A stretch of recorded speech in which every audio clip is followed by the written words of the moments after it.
I never like when I'm going to learn a language, actually I never think about how difficult it will be. I think like how fun it can be. So I think it's like the positive attitude towards the language.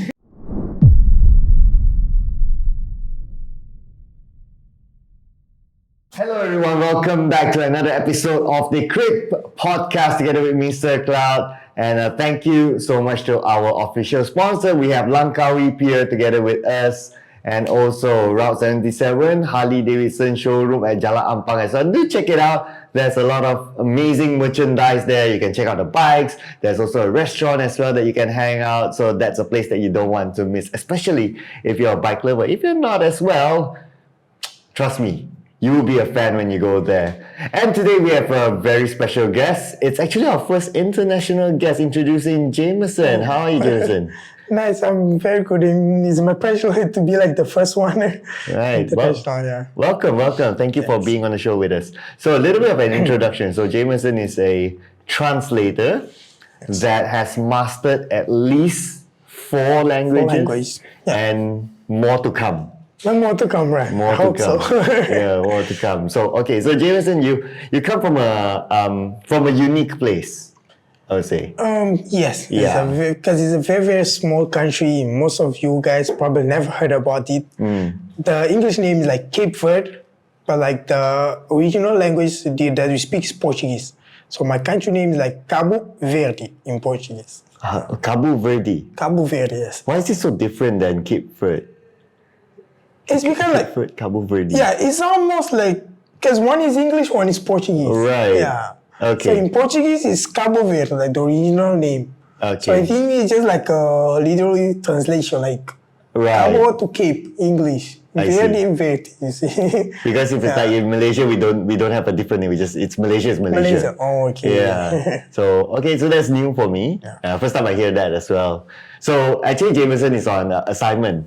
So Davidson came from there to China, and then now he's in Malaysia for PMGC, and you actually help translate for the Brazilian teams. Yeah. So just for our audience knowledge, just for information, in Brazil they don't speak Brazilian; they speak Portuguese. Portuguese, yeah. The language is Portuguese. But they say like it's the Brazilian Portuguese, but it's still basically the same thing. Is it 90%? I would say 95% the same. 95%. Yeah. It's just most like the accent that's a bit different in some words. Right. So let's talk about your origin story, right? So you came from this country that has a lot of islands. Yeah. So how did you from there move to China? What made you do that in the first place? Actually, it was a long story because when I was 18, I finished high school. Then I was about to go to Portugal, to do my degree there.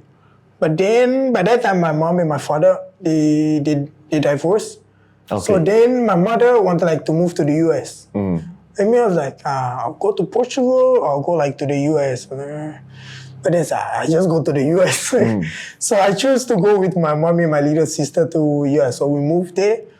And then there I was living for 2 years. But when I got there, I couldn't do straight to university. So I chose to do another 2 years of high school instead of working. I was like, no, I just go, I study, maybe see if I can get a scholarship because it's expensive in the US. Right, yeah. But the thing happened, when I finished, actually, there was a scholarship for my country to go to China. Everything full paid, plus stipend every month. And my father was like, you want to try apply for this while you wait for the papers for the US? I was like, okay. But in the beginning, I never thought actually I would got it. So I was just let me just try. So the scholarship is a Chinese scholarship? Yeah, it's a Chinese scholarship to my country, Cape Verde, not to US. So I had to apply everything to my country. So I was in the US, I sent all the documents, everything that my father needed in my country. Then he just helped me handing in all the papers. And then you got it? Yeah, and then I got it. Then after actually called me you got the scholarship, so you're actually going now? I was like, yeah, I want to go now. My mother was the one that didn't want me to go. I said, no, China is too far. And then we're missing you. And then like, you don't know Chinese. But me, I was like, it's okay. They should be speaking English there. So it's a big country. So I was like, okay. But then I decided because I was like, okay, I'll just go like, 4 or 5 years. Because it has to be like 1 year for the language and 4 for like your major.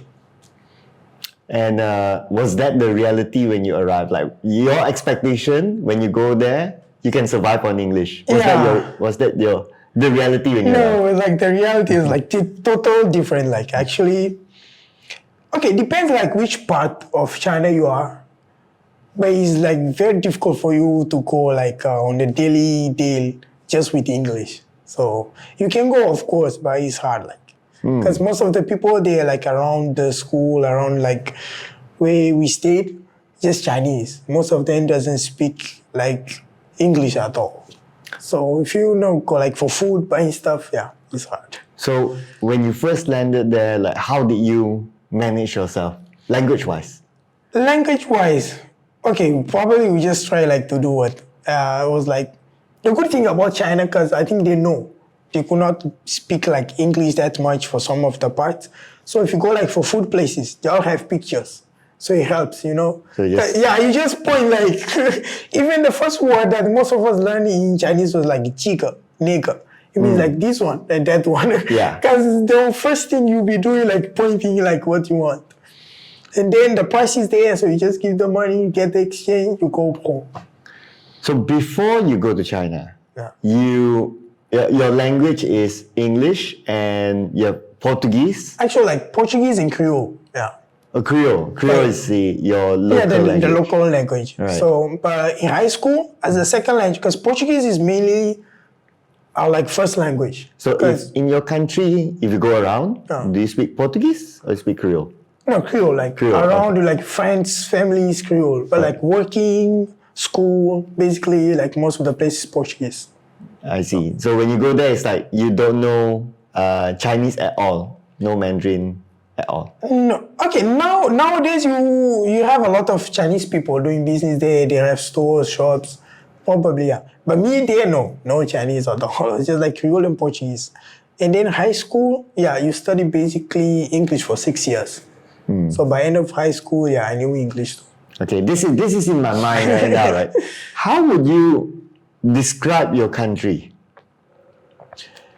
Okay, the first thing is because, when I say like I live in the island, people always think, so you can walk like the whole island in one day. I think it was the same thing I asked you, right? There's a normal question because everyone like, I don't know, maybe because of the movies and series, they be like, so you can just walk or go like in your country, like to one side to the other, like in one day. So no, because first like with like 10 different islands, it's far away. So to go normal, yeah, you go by plane or by boat. But yeah, it'll take a while. But even inside the island, okay, the islands are not that big too. You can actually, if you have a car, one day you can go around like, but it'll take you like 7-8 hours for some islands, maybe 10 to another islands because the size is different. Yeah. Okay, and I think if you tell anyone that my country is more of like islands, I think a lot of people will imagine like, so it's like beaches, it's like Hawaii-ish. Oh yeah, they say the same thing. But okay, yeah, we have actually the beaches, like the near the beaches, yeah, you get like about like the Hawaii scene. But yeah, but when you go like into the island, it's actually like normal cities, like here in Malaysia. Like in KL. No, KL is like more developed than us. Okay. But yeah, it's like you have shopping malls, you have stores, you have houses like these ones, yeah. So just like any other town. Any other town, yeah. I see. Okay, so you just took the leap of faith. You went to China. You had the expectation of like, I can survive with English, no problem. Yeah, because I never. Okay, back in the days, you watch movies like the old movies about like kung fu and things. Oh, so yes. I knew like when I went there, I was like, no, they will not be like this because this was like the movies about like the old age. Because I've been seeing like documentaries about China. So I was like, it's a developing country, so they'll be probably speaking English everywhere that you go. But no. Because I remember the first like funny moment that I had was like, I got in China one day, like 6th of September 2016 was the night. Then on the 7th, I had to go like to the bank to open a bank account, like the card, like SIM for my thing. So then I just woke up, I got my shower, I was in my breakfast, I was ready to go. And there was like my roommate said, "Oh, where are you going?" So I'm going to the bank to open an account. Like, it's like, "You want me to go with you?" I'm like, "No, it's okay. Like, I can speak English, no problem." Because my roommate was actually from my country. So we speak Creole with each other. So then I said, and then he's like, "No, the problem is not that you speak English. The problem is like them, they don't." I was like, "What do you mean?" So no, like if you're outside, probably you need help, like, because he was there before me, like for almost like 1 week, 1 week and a half. So he knew where is the bank is, where like the phone company was. So, because me, I was like, I just go outside, I find anyone in the streets, I ask, "Oh, where's the bank? Where's the the place?" And they said, "No, if you go like that, it's very hard. Like, unless if you find a student that really know English." So I was like, "Oh, I was not expecting that at all." So how do you get help? Actually, he went with me though, because he has shown me like, "Oh, there's the bank." Okay, in the banks, yeah, you find people speaking English in the counters. But then when you go like to other places like food stores and like restaurants nearby, yeah, no English at all. So you start. Yeah, you start. You start to point. Yeah. Okay. So it was like for the first week, yeah, I like to get used to the reality that you need like to learn at least a bit of Chinese. And you went there to study mechanical engineering. Yeah, my major is like mechanical engineering. Okay, so how did you pick up this new language? You were, I will assume that at the time you were in your early 20s. Yeah, when I got like to China, I was like, 20 years old actually. Okay, so I'm just setting why I want to ask the age, right? Because I'm trying to set like, okay, some people, maybe this is just my perception as well, as you get a little bit older, learning languages becomes a bit harder. Okay. But for you, at that age, you're in your 20s, early 20s, right? So how did you like pick up the language, knowing that you need to like, I need to survive here, I need to learn? How? And the problem is not just like I need to survive, because actually my major, because of the scholarship, it's like a Chinese government scholarship, it has to be taught in Chinese. So like the first year, it was like 1 year of full all Chinese. Your books are all in Chinese? All in Chinese, yeah. Wait. Okay. So that's why, when you get there, not just because you need to learn the language to survive in the country, but for me and like my classmates, we had to learn the language because we knew like after that, for the next 4 years, we had to be studying like in full Chinese courses. Did they give you time to like, okay, before we open your mechanical engineering books, you learn Chinese first? Yeah, the first year. The first year was just language. Just language? Yeah, I actually went like to a specific language college in Shanghai just for language. So that's why the first year was the most funny in China, the most best one in the memories, because we kind of had a bit of pressure to learn the language. Because we have like, if you don't pass the examination at the end of the year, you had to retook another 1 year of language before going like to your university. Oh. Yeah, because it's like, because they knew like if you don't get like the language, you cannot go like to do your major. You cannot read the books. Yeah, you cannot like understand the teacher, so you really need like to pass the first year. So in class, they teach in Mandarin also? Yeah. Oh. The first year. First year. Because the first year was just like full Chinese, like language. Like in your degree, when you start your mechanical engineering, they teach in? No. Actually, when I started the degree, like it was just like no teaching. Normal. English. Yeah. Just like Chinese for the teachers. No, like all the teachers speaking Chinese. Oh, okay. I was actually the only non-Chinese people in the classroom. Oh, right. So all my classmates are all Chinese. So what if you don't pass your first year Chinese class? You take another 1 year. And if you don't pass again? I never heard of someone that didn't pass the second year. Somebody will, everyone passes. Yeah, because the first year, even for the first year, most of the people, they pass. I think 90 or 95%, because the school is very good actually. So they teach you very well. And like 1 year studying Chinese in China, I think like almost everyone will learn it, the basics. Interesting. So So how was your experience like learning first year? Was it really difficult? Did you like, why am I doing this? And all that sort of feelings. Oh yeah, you get sometimes you get those moments you be missing home because like China is totally different country, the food is different, and then you be like, did I make like the right decision coming here? Because it would be hard like in the beginning, The Chinese language is very, very hard, man. To tell you the truth, yeah. Sometimes you'll be there like studying, you don't understand nothing, you'll be like, what I'm doing here? Should I go back home? And actually we had like friends and classmates, they just give up. Oh, they drop it? Yeah, they drop it. It's like, it's too hard, man. It doesn't make sense for them. They just went back home. They didn't expect that they need to learn Chinese? Oh, no, we knew. All of us, we knew, yeah. Okay. Because it's part of the scholarship. They explain to you everything before you go there. Like, because you do like 1 year language, then the 4 for your major or 5. Because there's a lot of students doing medicine. So it's 5. It has to be in Chinese. So we knew everything before going there. It's just for some of us, was like very hard. Wow. Okay. Okay.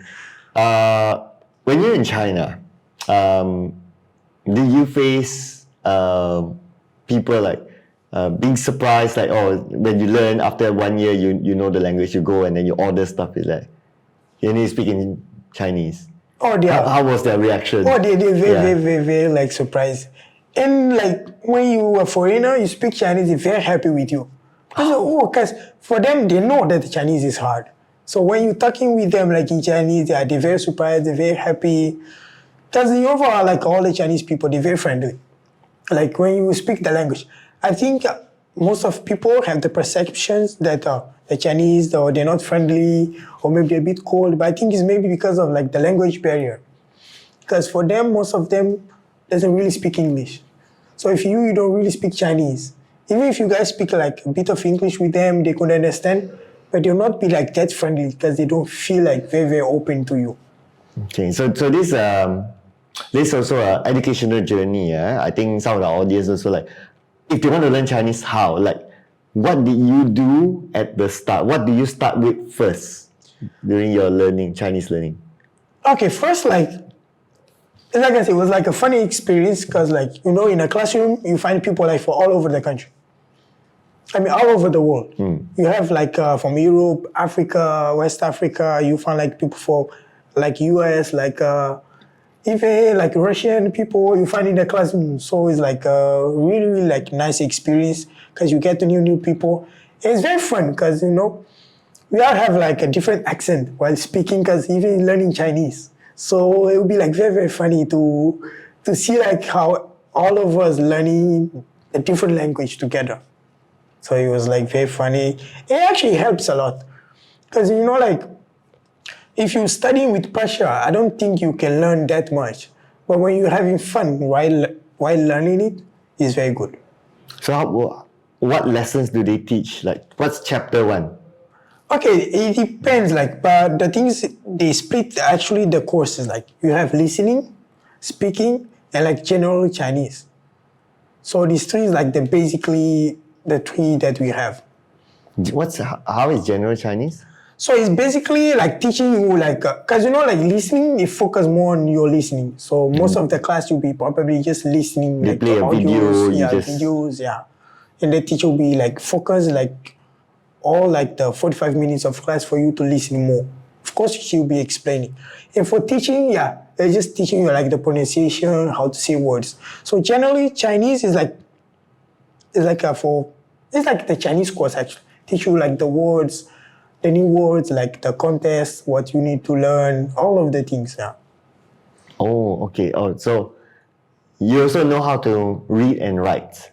Basically a complete package now. Yeah, it's a complete package, yeah. Okay. So how long did it take for you to learn like everything? Everything, 1 year probably, the first year. Oh, first year you done? Yeah, because after the first year, I could like speak a bit, like read, writing, yeah. Were you comfortable outside of the classroom after that? After 1 year? Yeah. Yeah, actually after 1 year, yeah, most of us actually. Because I said like the school, the way like they organize the 1 year for you to learn is very efficient. Because after 1 year, most of us like 96% of us would speak like Chinese.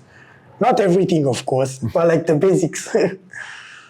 So So I'm also wondering, like, what level of, to what extent the Chinese do they teach you? Do they teach you also like those proverbs? Oh no, those ones, yeah. Till now, like the proverbs, I don't know. Oh, okay. Yeah, but no, they just teach you. Okay, like back in the days, the Chinese was like these the levels. You have they call it HSK. Okay. Okay, like HSK, like the Chinese level entrance like examination. So to see like which level Chinese. The highest was like the 6, and for us, like after the first year, we all had to do like the Chinese level 4. So your minimum is the 4. The 4, yeah. Right. If it's not 4, you have to repeat again. You repeat the year. Yeah. And then after that, okay, so you're done with that 1 year, you learn Chinese, and then you go and do your engineering degree. Yes. So how was going into that like? Everything's in Chinese, right? Like the class is in Chinese. The class is in Chinese. Books. Classmates are Chinese. Books are Chinese. The teachers are Chinese. Yeah. Actually, it's like more hard like to do the majors. They're actually learning Chinese.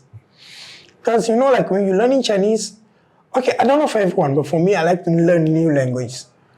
So it was like very comfortable learning the new language. But when you go like to your majors, like a lot of like technical words, you see. Some of the words, of course, I knew like in English or in Portuguese, but I never heard in my life in Chinese, even after the first year. So especially like first year doing my major was like a lot of translations. You'd be like with your book and like translating. And dictionary. Dictionary, phone, because it was hard. Digital. Digital, yeah. Because I'm sure there are some jargons, right? That They are. how do you translate jargons? Then you'll be like, what word is this? Yeah, it'll be like, so for those, like sometimes actually, because you know at that time I couldn't understand Chinese actually. So sometimes I just even direct ask the teacher to explain the meaning of the word, because it will be like more easier. Even if he explained in Chinese, I couldn't understand it. Or even sometimes just my classmates. Because as I told you, if you know Chinese, they're very, very friendly with you. So, and me, I was the only foreigner in the classroom.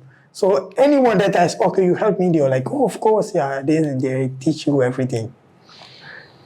Wow, I'm impressed. Can I ask Mac, if you were to learn Portuguese, I give you 1 year, how you feel? I don't think you can make Your Mac is like, 1 year to learn Portuguese, like totally different language, never heard before. It's like how? Even I can imagine myself like if I were to learn Creole, for example, Creole, yeah. I have absolutely no idea. Zero. But the thing too, I think is like the environment. Because me, I learned like Chinese in China. Okay. So if Mac had to go to my country to learn Portuguese, yeah, I think 1 year would be enough. He's sweating already. It's like, no. Is that possible? Yeah. Okay. I think it is. Because, you know, in the environment, like me, I told you before, like, I was in China. So you go to class, you learn some new words today. Maybe if you're like in another country, after classroom, you forget. But because I was in China, so when you go outside, sometimes you hear someone speaking outside and he's saying that word that you learned today. It's like, oh, so this is what the teacher taught us today. Or maybe you go like to a movie, you're watching a movie, like the subtitle is in Chinese, you see the character. You say, oh, the teacher taught us this one, that one, this one, you see. And yeah, you like in China, it helps a lot, the environment actually. So you studied your degree for about 5 years? Yeah, If I 4 recall years. correctly? 4 years. 4 years. Okay, so you just recently finished, right? Yeah, I just finished like Alright. June actually. June, This year. congratulations. You're done. I'm done, you hopefully. Any plans to like continue on academically? Academic, yeah, I actually want to do like masters, but in robotics. So I was planning on going like to Japan actually to do it. Then you have to learn Japanese. I was hoping so, but now you know, as I told you, I had a baby recently, so now I just postpone it. Right. Assuming that never happened, you would have been like, okay, Japan, learn Japanese. Yeah, and like 2-3 years masters, and then we'll see. You know, that's what impressive about Jamison, right? It's like the range of language is from all over the world. It's like, okay, English, then you're like the Europe, then you're like the basically. Portuguese. And then you have the Creole, Yeah. the Africa region. And then you have the Chinese region, you have the China. The Asia, Yeah. And you even told me that day that you have plans to learn Russian Russia, yeah. next. Because a normal, like for me, when I try to learn a language, I try to choose a language that you can speak like in multiple countries. Ah, Yeah, because okay, if I was living maybe here in Malaysia or want like to learn the Malay, but the problem is like I think outside here, there's not the other countries that are speaking it, right? maybe, okay, so we share the same language with, so if you go Singapore, you can still use Malay. Okay. You go Brunei, you can still use. You go Indonesia, use somewhat, can lah, right? Indonesia can, yeah, Oh, you can yeah. somewhat survive with Malay as Oh, well. then that's okay. Then maybe I'll put on my list. Oh no, he's gonna add one more. Right. Yeah. So for Russian is because I actually Okay, want to why go to Russian? Russia. I'm a bit scared of going to Russia actually, but I really wanted like to go like because it's a big country, it's a different culture. I wanted to go, and actually because one of my friends is like back in the language school is actually from Mongolia. Oh yeah. So back in the days, he was trying to teach me like some word here and there. Russian words? Yeah. So then I was like, oh, maybe one day like I'll do Russian. But then after I went like to do my major, I was like so busy, so I never actually got time to learn Russian. Maybe next time. Yeah, but I wanted like maybe like in the next 1-2 years. 1-2 We'll see. years. Wow, that's going to be very fast. Yeah. So how do you get into translation work? It was actually like during the COVID time because like I was just like at home every day because the courses was like online, and then it was like when my girlfriend got pregnant, so I was like so I was trying like to get a job while studying because it's like online courses. I was like maybe I can have time to do like a part-time job. So then actually my first job was actually not like translation related. It was like content research for Portuguese for a company in China. So I was just doing like looking like for funny videos and then write some titles here. Not language related. Not language just related, content. just like content but in Portuguese. So, but then after sometimes here and there they need like to do some translations, to English to Portuguese. And then they knew like I could speak English. They said, okay, can you do this? I was like, okay, I can try. Like I never done it before, but I can. Then that's like how I actually started. So I started doing translations here and there. And then because there was like an app, when I did my profile, like the CV. What's the name of the app? Boss app. Boss. It's only available in China. I think so, because most of the jobs are all in Chinese. So the description of the job, everything is in Chinese. Okay. So, but somewhere like here and there, you find someone, they're like targeting actually the foreigner people. So they'll be like all in English, but it's very, very rarely. So that's like when actually I started doing. Then when I did like a few translations here and there, I added to my CV, I did a few of these. Then people start, can you still do like more this and that? I was like, okay, if it's simple. Because some of them, they actually want like to do medical translation, like for how to use certain products, how to use certain medicine. I was like, no, I'm not so sure. That is too technical. It's too technical, yeah. I was afraid because, it's like medicine. If I do something wrong, people don't understand. It's like, no. So those ones, I try to stay away. But normally, besides that, like simple translations I've been doing like for 2.5 years, almost 3 years now. What are the things you normally translate? So basically, games. The description of the games, how to use some characters. Oh, step one. Yeah, step do one. this, Yeah. So basically, I'm more like into gaming. So that's why actually they got me to come here. Oh, you're more okay. That's new for me. So what sort of games did you translate for? Okay, one of the games actually is like crypto related, but I'm not sure I can say the name because before I was trying like to add a CV to another company. They asked me like to send them a sample. And then I asked my boss, he said, no, like as the game is not released yet, so you cannot disclose it. I was like, okay, I understand. Yeah, so it's basically like crypto related. So you just translate the same thing, like how to use. Oh, the manual. The manual, okay. yeah, like MetaMask is like for crypto, it's like a wallet. So how to add your MetaMask to your account, all these. Because most of these is like actually from English. I just put them in Portuguese. So they give you the English text, you translate to Portuguese. Because the app is for Portuguese market, is it? Yeah. Okay, actually, it's like we have different language, like for all different countries. For Philippines, Indonesia, actually, we have Russia too. But me, I'm in charge, like with my workmates to Portuguese. So we just do the translation from Portuguese to Brazil. Okay. Do you have any interesting translation work that you have done? Like, what is the most memorable and interesting translation work you have done? The one that I did recently, it was like a TV series. Okay. For like, because it was a bit more hard because it was like whole Chinese. So it was like actually from Chinese to Portuguese. They had like the translation done by English before, but I try like to do Chinese to Portuguese directly, so you can get like the meaning more right. Because if you go like Chinese to English, then if I get to English to Portuguese, I think some things will be missing. Yeah. Because they have to reimagine some words. Yeah. So this one was the most recent that I do too. Why is that interesting for you? Because normally, like when I do translations, okay, they're not boring, but it's all like documents. So it's just like you read this, and then you translate, you read this, and then so. But for the TV series, I actually had to watch it. Oh, so it's like watching a movie. Yeah, so like watching a movie, it's like, for example, like if you have a friend that doesn't understand Chinese, we watch a movie together. Then I have like to watch it and translate it to him. So that's why like it was fun for me because I was doing like that. So I watched like, the whole episode in Chinese. Then I come and do it again. And then the second time I actually start translating. So you have to watch a few times. Yeah. Well, okay, you can pause. So after like the two people like finish a sentence or they finish like a dialogue, I just stop and translate and go through it. Because I have the script actually in Chinese too, like I'll write it down. So I just go like, for some people, you don't actually need to watch it. You can just translate it like directly for the script.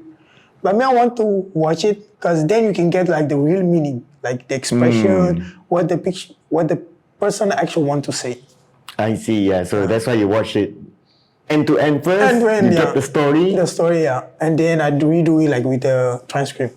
Right. So when you watch it, right, like by that time, when you watch it, it's like, you just watch it, it's like, like you don't need to like, wait, what does that mean? Okay, actually, some of the words I had to go like to my girlfriend because my girlfriend is Chinese. So then she explained to me the meaning, why the person is using this word in this context. So I was like, okay, I understand. Then I translate. That's why you asked me like the more memorable one was this one because I was working like with my girlfriend too. Because she was Chinese. So while I was working, I was like asking her like to help me like translate this word or this sentence to understand the meaning more. Brings a different meaning to Netflix and chill then. Yeah. Okay, that's nice. That's nice. So from then onwards, you just do job after job after job.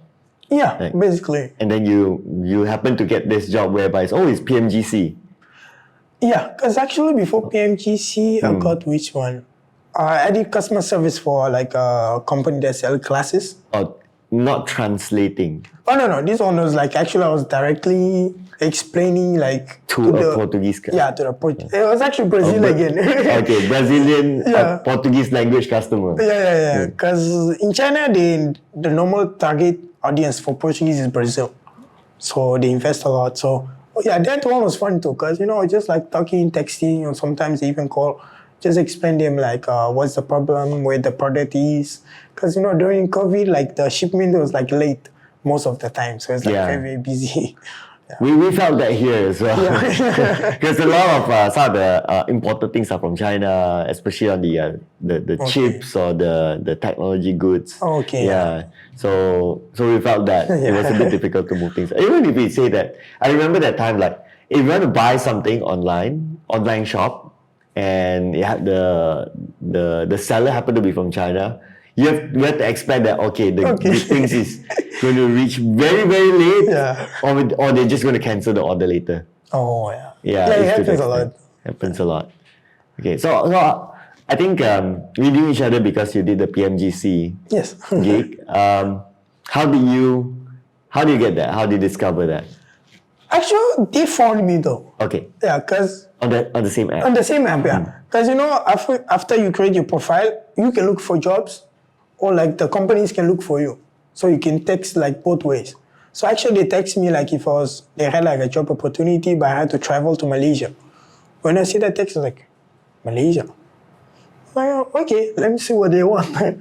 then because like most of my jobs I've been doing like till now is like online. So I never did like anything in another country or even like in person.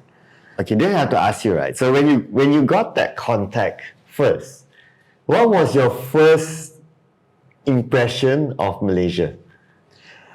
No, actually, I searched in Malaysia before because, I was in China. So I wanted actually to travel around like Philippines, Malaysia, Indonesia before. Oh, okay. Yeah, it's just like because of COVID, like everyone was afraid of leaving China and not coming back because, because of the COVID. Yeah. So that's why I never actually went outside China for the past 3-4 years.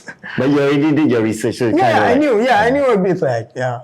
And I knew you guys could speak English, so I was okay. I was like, okay, I can come. I have a funny story regarding that, right? So I have this cousin who is in the UK. So this cousin's family, basically auntie and cousin, auntie's Malaysian, and then when she moved there, she got married, and then she has this kid. So this kid is basically my cousin.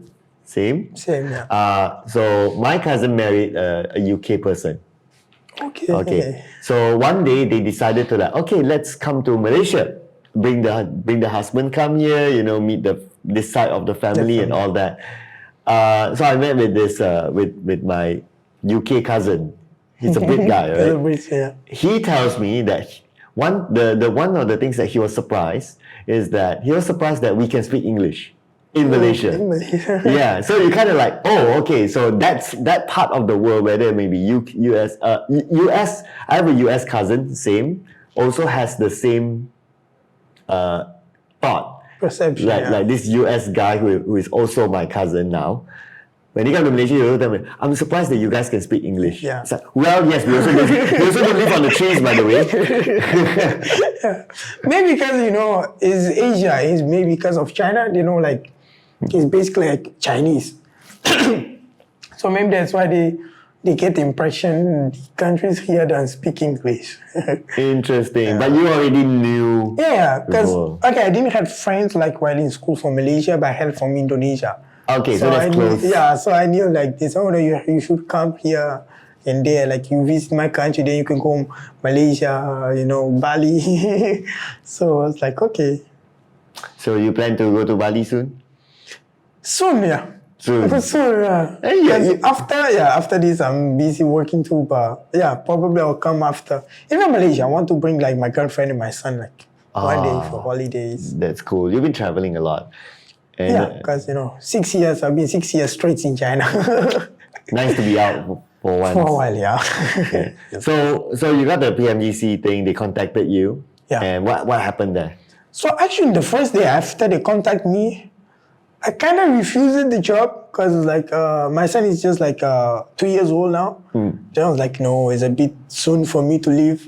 And then the job was like to the interviews. And me before I was like a bit scared of cameras. I was like, oh no, I don't think I'll be able to do this. But then the second day after, I talked with my girlfriend. She said, no, maybe you can go. It's just 1 month. It'll be short for us, no problem. My family are here. They can help us while you there in Malaysia. And then I text them actually the same day. So the offer is still open. Like you guys still need people. I was like, yeah, if you want to do it, yeah, we still need people to go there. And then because of my country, actually, we visa free to Malaysia. Oh, yeah. Okay. So actually, they're like, we just need like to check if your visa was like you need a visa or not.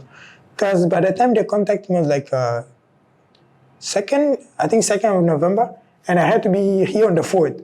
Okay. So it's very, very close. So they wanted like to check.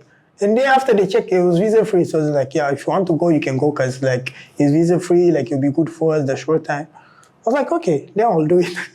Perfect. Then I came. If you needed a visa at that time, you probably didn't get the job.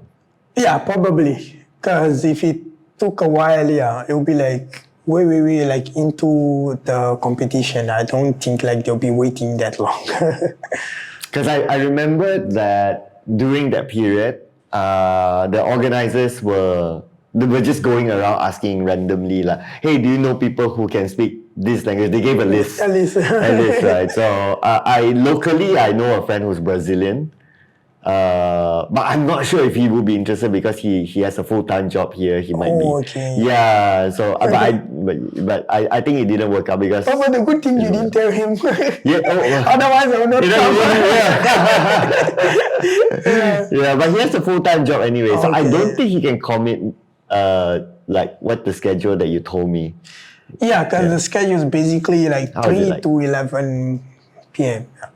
And then you still do your own translation work and all that. Yeah, because I still doing the one from China, so I basically do that in the mornings before going like to the event for the PMGC. Okay, so interesting. So how was your experience at PNGC? Oh, it was like very, very nice. Because actually before, PUBG Mobile actually, I played about way back when it came out. Because my girlfriend actually likes to play, so we used to play like different games together. So we play like once in a while, but then there's another game that we play like a lot in China. So we just stick to this one. Which game was that? It's like Honor of Kings. Oh, Wanzer. Wanzer, yeah. Yeah. Yeah, Wanzer Royale. Yeah. We play that here also. Oh, nice. We don't have the global version, but whoever who plays it here plays the China server. Okay. Yes, it's I think I don't know how to rate the level of popularity, but it's exposed enough here. Enough, okay. Yeah, like generally people know Wanzer Royale exists. And Okay. there's Because in China that it's a people big play. thing. It's really big. Oh, China is really, really big, man. Alright. So you play that often? Yeah, that's what I play often. Actually, when I started, I was like, because it's been like a while, like me personally playing games was like way back in the days. But then after I got with my girlfriend, she really likes to play. So she was actually the one that brought me to the game. Because I was just there like watching her playing. They're like, no, you can play. I was like, nah, I need games. Come accompany me. Yeah, but then now I think I'm more addicted to the game than Then she must be jealous that, you come PMGC Malaysia. Malaysia. And she likes PUBG Mobile, but she's there. Yeah, she's there. Yeah. So that's why I say like next time, I don't know, if I get the opportunity to come here, I'll come, I'll bring them. You should bring her to Jakarta then. Yeah, probably. But now it's the visa problem. You know, China coming out in, It's a bit tight. It's a bit tight right now in the moment. Okay. So you came here, you were attached to the Brazilian teams. Yeah, the Brazilian teams. So how was the experience there? Oh, it was like really, really nice. Because even now, not sure, but maybe one day if I have some money, I want to invest actually in PUBG Mobile. Big boss. Not yet. Who knows? It was just a conversation. Yeah, because like I really like, like the environment, like how all the players they live together. Because it reminds me like back days in the university. You live like in dorms and you have a roommate and them is like the same thing basically. They live like in the game house, they play together. And it's fun. I think the thing that most like attract me is like the opportunity like to travel to different countries. I really like to travel. So like, okay, maybe one day if I'm invest in one team, it make it easier like to get visa. Because I was like, this like I'm part of the team, they're going to this country, I want to go to see them. And then, I'm the boss, I own them. Yeah, so that's why that was like a really, really great experience. Because overall, I had like 4 teams, 4 Brazilian teams here, like different people, different teams, but they're all very nice people. So it was really, really nice. Okay. Just now you mentioned that 95% of the Portuguese language is similar with Brazilian Portuguese, right? Like, what is the 5% difference? The 5% is more like, it's not because of the word, but like how they pronounce it. So basically it's that like, it's just like for Portuguese, like, I'd say, I am, like, eu estou. But for Brazilian, maybe they use like short and it's a to. To. But when you hear it, you know. Yeah, you know the meaning, yeah. Like there's a word like tu. It's like, in Portuguese, like from Portuguese, like per. But like from Brazil, it's just like per. So it's just like a shortened version. Yeah. Okay. All right. So it's not that far difference. It's Yeah, still yeah, very you can same. understand, like, because even for me, like, most of the Portuguese I speak is from Portugal. So when I speak with them, even like in the beginning, I was afraid, like, you guys can understand, right? Because it varies, like, from person to person. I had friends in Brazil, like, from Brazil in China. Yeah, we speak, like, no problem. So, but in the beginning, I was like, let me just make sure. They're like, no, it's okay. Like, you understand that your Portuguese is from Portugal, but you can understand everything. So I was like, okay, then. So now I think this will be the question that a lot of people might have. Like, now you're doing translation work. Do you see this long term? I'm not sure in the moment because, like, I really like my major, mechanical engineering, and I want to do like robotics. So after, if I do my master's, I'm not sure if I'll be like long term doing translations. Okay, that is for you personally. Yeah, for me because of personally. interest, right? Interest, yeah. But what if someone says that I am interested in languages, translation work? Can I survive only just doing this my entire life? Oh yeah, if you get like a full-time job like as a translator, yeah, you can do. And it's a really nice job, I think, especially if like you're open to learn new language and meet new people. Because when you do translations, yeah, you'll be like meeting new people everywhere.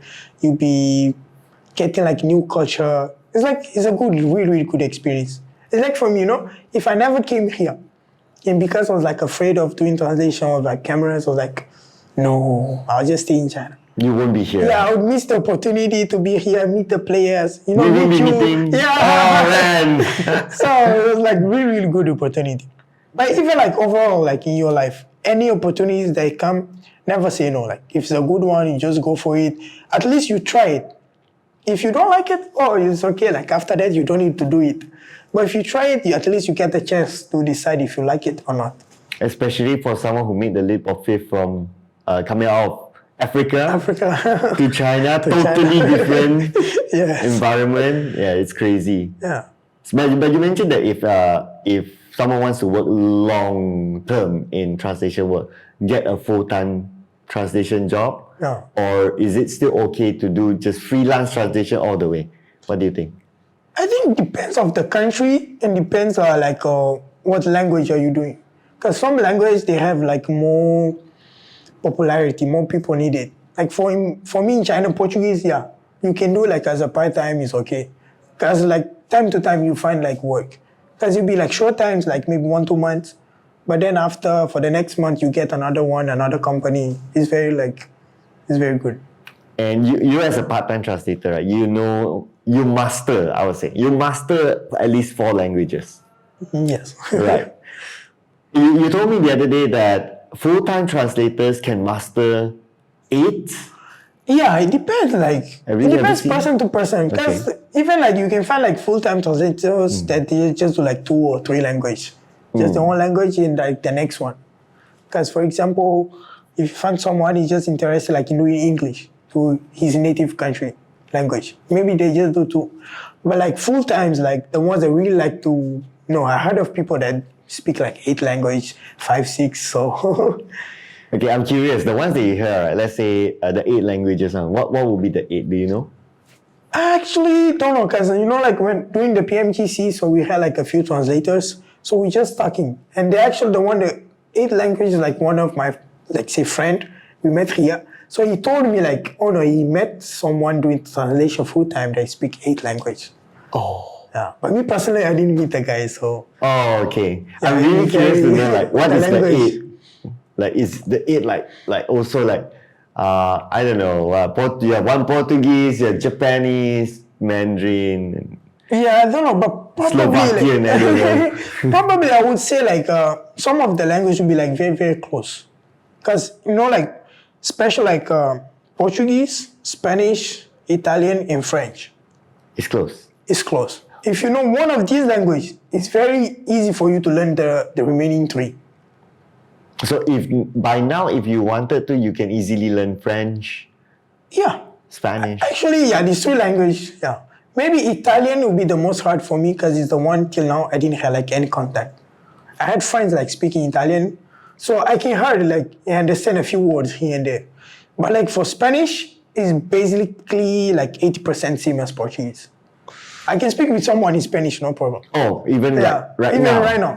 Because if he understands Portuguese, I can understand Spanish. It's okay. He's speaking his Spanish, I speak my Portuguese. Because it's very, very, very close. very close. Yeah. I think it feels like we know Malay in Malaysia, but we go Indonesia, right? Yeah. You feel Yeah, like it's the probably language the is- same thing. Because Portugal, actually like the two original languages like Portuguese from Portugal, Spain with Spanish. And they're nearby, the two countries. So that's why the language is very, very close. I see. And then you have the Italian. Yeah, Italian, French, yeah. So they're all close by. Okay, interesting. Okay, so how about like for you? Like, what's next for you? So of course now, as we are shooting this, we are close with the PMGC Grand Finals. You'll be going to Jakarta. After Yes. that, what's next? After that, I think I just want to go back to China and meet my family. I really miss them. It's been like it's actually my first 1 month after like the COVID that I'm like far from them. So after that, I don't know. As I told you, I want probably, I'm not sure, invest like in PUBG Mobile and learn Russian. So for now, the top two is like this one for now. Learn Russian. How difficult you think it will be? Okay, I think I never like when I'm going to learn a language, actually I never think about how difficult it will be. I think like how fun it can be. So I think it's like the positive attitude towards the language. Right, you gotta learn this, like it's not difficult, it's gonna be fun. Yeah, because I think like if before doing something, you already be like, it'll be difficult. I don't think I can do it.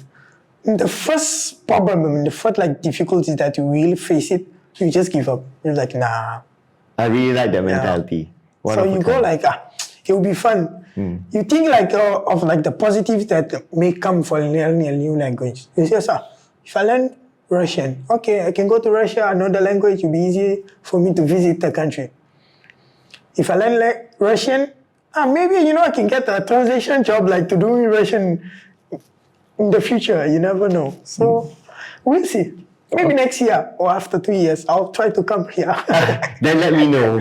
Okay. Yeah, we'll keep in touch, definitely. Okay, okay, So you're back home, right, in Africa. Like, how does your family feel about what you're doing now? Oh, they're very happy. They're a bit proud too, because they're like, oh no, Because initially I was just going, just China, 5 years. I finish my major, then go back home. But now I have a family there, I'm living there, I'm working, doing translations, coming to Malaysia now after Indonesia, yeah. So they'd be like, we're really proud of you, enjoy. Because it's a good opportunity, traveling, new people, countries. Then your master's plan is still something you will go for?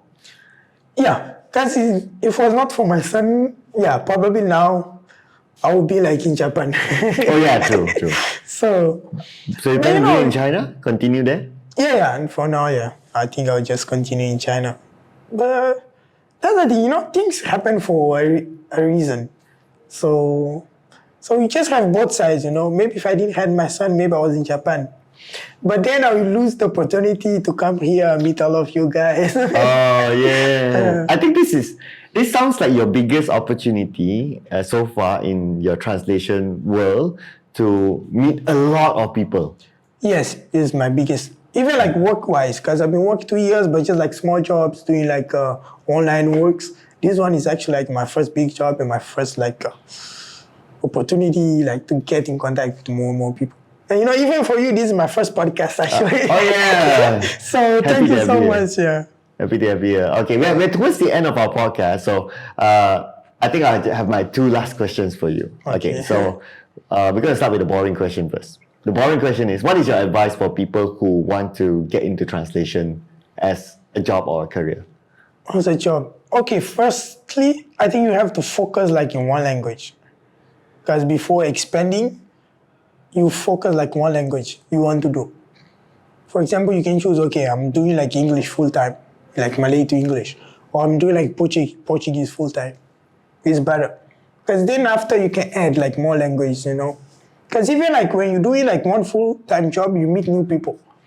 And then you see like the language that you might need like to learn. Like for me, that's why I got to the chance of like, okay, then maybe I need like Russian.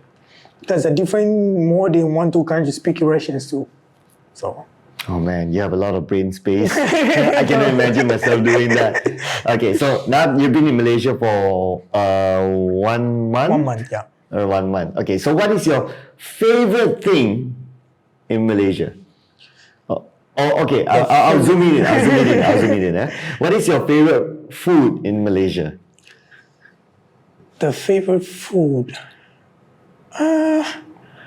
I forgot the name, but like one of my friends from Malaysia actually took me like to a place they call Mama. Okay, So the right. food there is like the best. Because even me, I don't eat spice that much.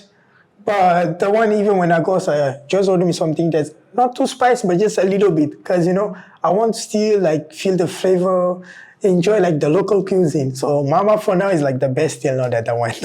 We love Mama as well. That's why they're open till late. You watch football there? Yeah, actually the day we went, yeah, we watched there, we eat, yeah. Perfect. It is World Cup season when we're doing this recording. Yeah. So very great. Well, okay. Out of all the things inside Mama, like what are the things that you like? For me, it even taught me like how to say like in Malay, but I forgot like the fried chicken. Fried chicken. Ayam goreng. Ayam goreng, yeah.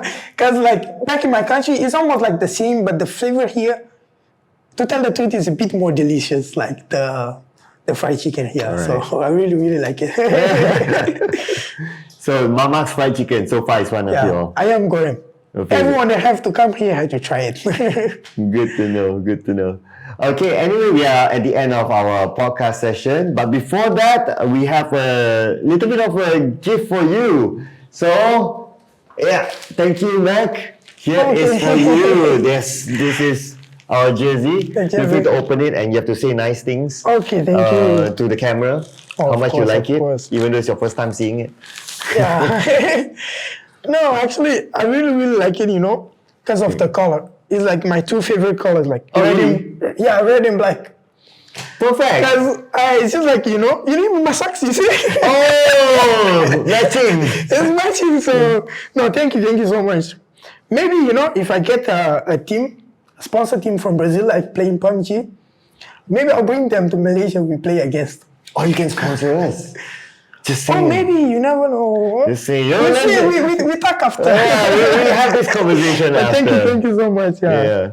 But yeah. Anyway, thank you, Jamison, for thank spending you. your time with us. I know that you want to spend time going around as well. Yeah, You still have a few more days to Few go more days, yeah. before you move on to Jakarta. Hopefully, we keep in touch. Oh, yeah. And do update more on your Instagram. Okay, I'll do. I'll I'll start doing. be looking at your pictures, your videos, or Okay, whatever, just to I'll see do your it, journey, I'll do because it. I think you have a very interesting background Oh, thank that you. not many of us get to know of.